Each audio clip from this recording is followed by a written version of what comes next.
Bonjour, Noël approche. Nous allons lire une très originale histoire de Noël. Les trois petits coquins fêtent Noël. Voilà, c'est un grand livre avec plein de belles images qu'il vous faut regarder. Ida Delahaye, la voilà, allait passer son Noël chez son oncle Albert. Elle était accompagnée de ses trois petits singes, Tim, Sam et Lulu. Oncle Albert ne manque de rien, c'est vrai, mais il sera tellement content de ne pas être seul pour Noël, se dit Ida. Neige, vous avez vu? Et voilà, alors Ida, ses trois petits singes et l'oncle Albert. Et derrière, il me semble que je vois la tour Eiffel, mais ce n'est pas la tour Eiffel, c'est une décoration.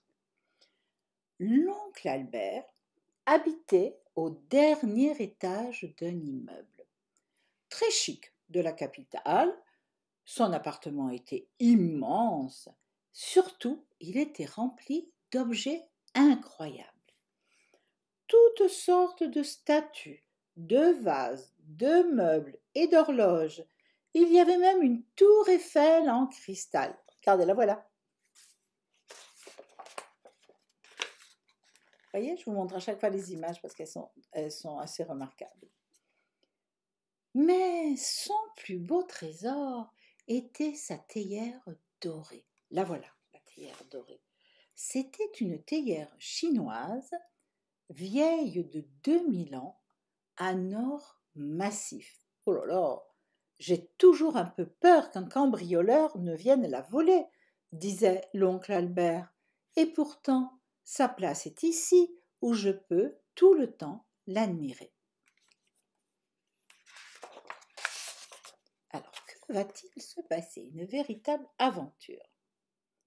Le lendemain matin, Ida, qui voulait un vrai Noël, proposa à son oncle de sortir pour acheter un sapin. Elle se tourna vers Tim, Sam et Lulu. « Nous n'en avons pas pour longtemps, dit-elle au petit singe. Soyez bien sages. » Mais les trois petits singes commencèrent vite à s'ennuyer. On pouvait s'en douter, hein? Alors, ils grimpèrent dans les vases, ils jouèrent à les faire rouler par terre, et ils dansèrent avec les tasses et les soucoupes. Ida et l'oncle Albert, regardez, il revient avec un énorme sapin, rentrèrent bientôt avec un beau sapin. Une petite fée était même accrochée à son sommet. Mais que virent-ils en ouvrant la porte? « Vilain petit singe, qu'est-ce qui m'a pris de vous amener fêter Noël avec moi ?» gronda Ida. Tim, Sam et Lulu la regardaient sans mot dire, avec leurs grands yeux ronds comme des billes. Ils ne comprenaient pas ce qui se passait, ce sont des petits singes. Regardez, là il a mis les tasses sur la tête, lui aussi, et là, plein de tasses. Oh là là, et là, regardez, il a mis la cruche sur la tête de la sculpture. Pour l'instant, rien n'est cassé. Le lendemain matin, Ida et l'oncle Albert sortirent de nouveau. Pour un vrai Noël traditionnel, disait Ida, il nous faut une grande boîte de papillotes, des mirlitons et bien sûr des couronnes en papier. Mirliton, vous savez, on souffle dedans et puis pouf, ça part comme ça. Elle regarda Tim, Sam et Lulu, les petits singes, et elle leur dit « Nous n'en avons pas pour longtemps, surtout soyez bien sages. » Mais les petits singes commencèrent à s'ennuyer. Alors, ils ouvrirent les tiroirs de l'oncle Albert. Chemises, cravates, chaussettes, ils envoyèrent tout valser. Puis ils sortirent toutes les chaussures du meuble et nouèrent ensemble les lacets. Enfin, ils arrachèrent tous les abat-jours. Regardez un petit peu cette foire. Voyez, tout est en vrac. Et eux, ils se régalent. Hein. Vous avez vu comme ils jouent. De retour, l'oncle Albert et Ida, avec leurs papillotes de Noël, et qu'est-ce qu'ils virent? Tim, Sam et Lulu, avec leurs grands yeux ronds comme des billes, à qui Ida disait « Vilain petit singe, jamais je n'aurais dû vous amener pour Noël. » Regardez, ils ont mis toutes les cravates dans le sapin, les nœuds papillons, les chaussettes. Hein, ils sont bien amusés. Hein. Ils ne s'ennuyaient plus là. Cet après-midi-là, Ida et l'oncle Albert s'absentèrent encore. Oh là là! Pour un vrai Noël traditionnel, disait encore Ida, il nous faut encore du hou et du gui. Tim, Sam et Lulu, soyez bien sages. Mais alors, qu'est-ce qui se passe? Les petits singes commencèrent à s'ennuyer. Alors, ils mangèrent les papillotes, ils soufflèrent dans les mirlitons. Vous voyez, c'est ça les mirlitons. Vous avez sûrement vu ça beaucoup. Et puis, ils essayèrent les couronnes. Regardez cette grande image. Vous avez vu le bazar qu'ils ont mis? Ils ont enrubanné les statues. Tout, regardez le pauvre oncle Albert qui se dit « Mais qu'est-ce que c'est que ça ?» Quand ils revinrent avec leur houx et leur gui, mais que virent Ida et l'oncle Albert? Ida se mit en colère. « Vilain petit singe, mais pourquoi vous ai-je amené avec moi pour Noël ?»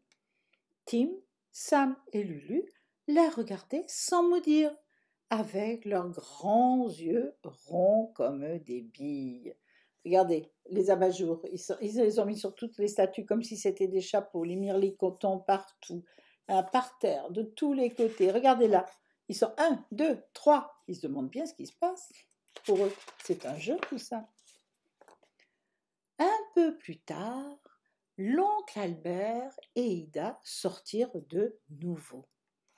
Et cette fois-ci, mes petits singes, dit Ida, soyez sages comme des images. Bon, on va voir. Vous croyez qu'ils vont être sages comme des images? Alors, il faisait déjà noir, parce que vous avez vu, ils sont sortis plusieurs fois. Et personne ne vit l'ombre inquiétante, regardez, je vous la montre bien, regardez, inquiétante, sur le toit de l'immeuble, juste au-dessus de l'appartement de l'oncle Albert. Il fait nuit, regardez, tous les faisceaux lumineux, et ça c'est l'oncle Albert et Ida qui sortent. Et ils n'ont pas vu qu'il y avait quelqu'un de très inquiétant là.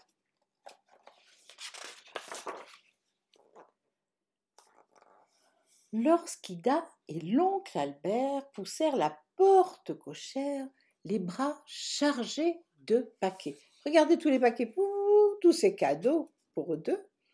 Ida s'inquiéta, pourvu que ces 3 petits coquins n'aient pas encore fait de nouvelles bêtises. Mais que virent-ils en ouvrant la porte de l'appartement? Ils se trouvèrent nez à nez avec un inconnu ficelé de la tête aux pieds dans les décorations de Noël. Vous avez vu, ils lui ont mis des mirlitons dans les oreilles, il a la fée sur la tête. Là, et vous avez vu la théière en or? Qu'est-ce qu'elle fait là sur les genoux de ce monsieur? Il avait du hou dans la barbe, des mirlitons dans les oreilles, la fée sur la tête, et il tenait dans ses mains la théière tout en or. Là, vous voyez un peu la surprise de l'oncle Albert et de Ida, parce que là, ils ont bien vu que c'était un cambrioleur quand même. Mais c'est Arsène Lupin, le fameux voleur d'œuvres d'art, dirent les gendarmes en arrivant, il est recherché dans le monde entier.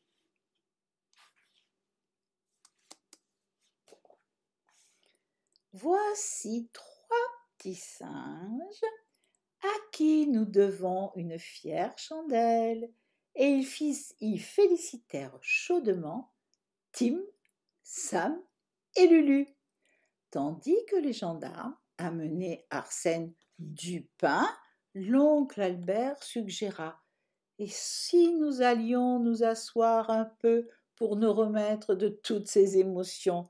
Ida était si fière, mais merveilleux petits singes. Elle ne les dit pas qu'ils sont des gros coquins, là, vous vous rendez compte, ils ont sauvé l'oncle Albert.